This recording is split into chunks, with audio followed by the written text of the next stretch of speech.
All right, courtesy of a strategy I saw for someone else to make the game more interesting. Burn 10 moves and then try to get out of some kind of crazy position. I figured I would kind of use this as a tutorial to kind of explain some strategies that I use and try to maybe give you some pointers how to play better. There's only 30 pieces on the board, and there's 81 total, so it's like a terrible position, but it's just the fact that you don't really set anything up and you let things kind of fall randomly that makes this kind of difficult. Um, so just things that you want to notice. This is pretty significant diagonal here with 3 in a row for the sevens, and this is another significant diagonal for the fours with 3 in a row. This five's blocking the fours, and there's not really a great place to put it, and the fours are blocking the sevens. So if we try to find a move that doesn't use any of these three fours and that connects 2 in a row, which is basic strategy that you're going to want to use, there's really 3 spots here and 2 spots here, and just kind of choosing an ideal spot right away. There's a 3, 4, and a 2 coming, so if we play here, it could block a 2, and this could block a 2 as well. Or sorry, that doesn't make sense. This one, because it's one of the spots. And I wouldn't say like there's really a great. This is like the perfect move to move the 4. You could potentially just wait and see if a 4 falls in a good spot, and maybe try to move this to a different location. But it's not really like terrible, like because moving here A is already blocked, so I really have no space here that doesn't block a potential 2 falling into a spot that would be connected. Um, so other things that are important, I would say, that are significant things. This 7 isn't really active. I like to consider active pieces ones that are connected, and these two are connected, in a possible 5. But since it's connected to a 3, then we kind of want to not count this towards any runs. Like these two aren't very, well, I wouldn't consider this one connected with this piece or this piece.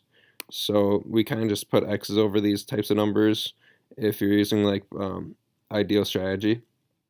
Um, this 2 is in a pretty bad location, so I'd say pretty significant to try to get a connected piece to this 2. Um, there's not very many like great moves at this opening, but I think trying to get the 7s out right away is okay, because if I do move it here, then the 7 eventually falls, away.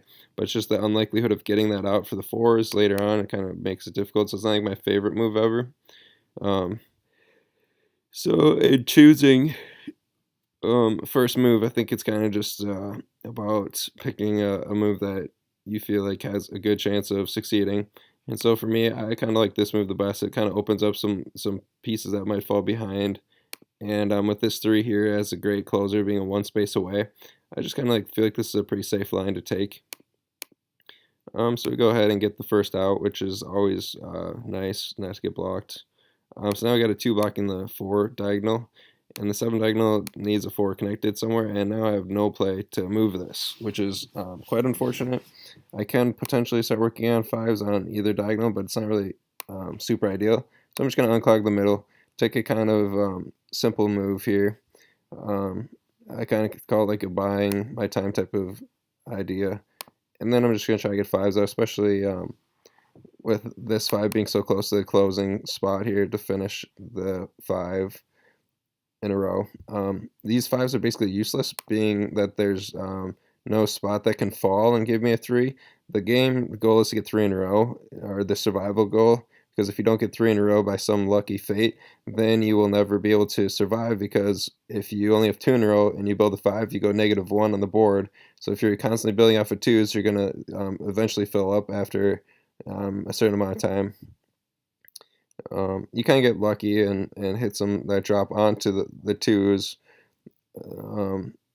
or you can get 3 still and survive, but it's just rare if you're not preparing them. So you kind of want to be preparing 3s. So we got another out here. We kind of got lucky again. The 2 had a very unfortunate friend fall into its place here, which really hurts our likelihood of getting the 2s out. So we really want to move this 4 early on, which I'm just going to do right away. Keep it simple.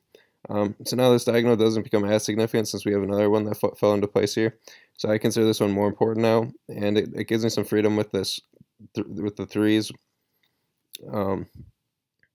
Because considering I don't have to get the twos out as soon, I still think it's important to have to get to make a plan to get those twos out. So I'm starting to think this diagonal for the threes is important, so I'm going to go right for these fours as soon as possible. And this is kind of blocking some squares in the middle, so I'm going to move this one. It doesn't connect very well with any pieces anyway, so I feel like that's a fine move. Our threes are falling in okay spots where we're pretty confident we're going to get it out. We can move this 2 into here and then try to get 3 in a row, but it's just a little bit riskier, and I'd rather bank on these threes going through than try to. Well, so what I'm banking on is that the threes don't get blocked, and if they do, I'll be able to move it somehow, which I think is pretty fair to take that type of a risk. So it's pretty educated as far as risks go. So we're still looking at this diagonal 7. We have this here and we have this here that are going to be important. These 5 in a rows are going to be important to get out. So I wouldn't really necessarily consider this 6 in a row to be as valuable, because 6 in a rows are zeros as far as like adding pieces to the board go. So you get 6 pieces off after 3 moves. And so after 2 moves, you've gained 6 pieces, and the third one is free. So the 6 outs are good to go for at some point in the game, but now is not like ideal, I would say, for that 6 out in particular. I'm pretty confident that 2 is going to fall in a location that will be in the open. But if I were to play here right away, then I'm blocking these 6 spaces. So if it does fall behind, I can move over here and anticipate that I can close it out with some likelihood if it falls behind. So I kind of have to buy a move, and I like moving this forward because it blocks a spot for the 7s coming down. The 2 did fall behind, and these 7s are now blocking. So it's I wouldn't say like the worst situation. I can move a 4 out here and close off and use a 2 if I really wanted to, since the 2 is blocked by the 4. But since I have such a good drop coming, a 4 and a 2 coming, I'm pretty confident that I will end up getting it off, and I'm going to give it a shot here. So it ended up working out, and now my 7s are free. So as far as getting out the opening lines, I think I've done pretty well. I don't necessarily have to get these 7s out right away. I've got some good spots here, 3 open here that could fall to create a 3, and 3 open here that can create a 3.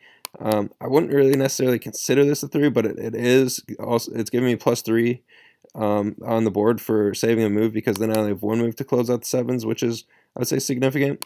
So I'm just going to take a simple line, get the 4s out. I'm waiting on the 5s now coming in instead of moving this 5 up right away. If there's 1 5 coming, I'd definitely go. But if 2 5s connect, I don't really want to play a 4 in a row. So I kind of like to wait for my setups, which 4s you basically have to get out as soon as you can. But with 3 in a row, you can kind of wait a little bit and kind of adjust your strategy as you see demean, or as you deem fitting. So I'm just going to buy a move. I like this move for no particular reason. 5s didn't connect. We're getting it out. And I slightly wish I would have maybe moved this 2 so that I can move this 7 across, because this 7's somewhat useless. But position-wise, I don't feel like I'm really like losing a lot of value by just buying a move here anyways. And now having 7s coming through, I'm just buying another move. So I'm basically just hoping that I get 3 in a row somewhere else, where it kind of dictates the way I should play in a way that'll kind of benefit me. So this dictates now that I'm going to get this 6 out of here as fast as possible. And I like this spot just because I can move this 7. It's not necessarily like helping my position. I don't feel like my position is getting any better with plays like that, but I feel like it's somewhat safe. I'm not really particularly happy with this 4. It's going to take a while to get this diagonal 7 out. So now I have this option of keeping these 7s alive and trying to get this 6 out. Instead of like playing like the 7 over here and hoping to get the 3s out, for example. So this is kind of a crucial decision point. I like keeping this 7 here as well because it serves this diagonal here. So I've got a bunch of spots I can get a 3 in a row, which I think is pretty significant. And if I basically use this one here, I keep the 3 alive, but there's only really one spot that's going to grow. And so I'm really kind of playing kind of, I'd say, a little bit of a riskier lane by going like this. But I think it just opens up more spaces to develop my pieces more. So like this piece coming through here now is going to help me kind of coordinate my position a little bit better. Diagonal 7s are still pretty much an issue. The problem with going for these diagonal 3s is it's a 6 that kills a 3. So if I get a 6 that kills a 3, I'm losing 3 basically, which isn't ideal. You want to get the 3s out first. So now I'm going to actually try to get these 7s out. And actually this position here is, I think, a little bit safer to go after. And hopefully, I think I forgot to move this to the last turn. Oh, you know what? I killed the 3 in a row anyway. So it's just a slight mistake. It's kind of interesting. So now I can go for this 6 across, and I do want to get these 6s out. So I'm kind of making an adjustment here, which hopefully gets these 3s out first, so that I can then play this 4 instead of using the 6. I'm going to use a 5 and a 5, which basically is giving me +3 if I can do it. It looks like it's going to happen because of that great double 3. So position's looking good. We got a 6 out here for the 5s. We're not really thinking a lot. We've pretty much got a lot of our moves settled in what we have to do, and we're looking for the 6 out for the 7s and trying to keep these alive here, but I can 5 out as well, which I think it actually might be somewhat ideal, considering that I'm blocking a lot of my middle spaces with these 4s, and I maybe should have used this 4 and just kept those connected, but not a huge deal. My 3s are super unconnected. It's going to be pretty easy to choose to go for these. And yeah, I would say that this position is pretty much out, and I am going to just kind of add this video and see what feedback I get. And you know, basically I've got a clean board from a messy position, so I'm going to make a few of these videos and see how they are perceived. And yeah, enjoy.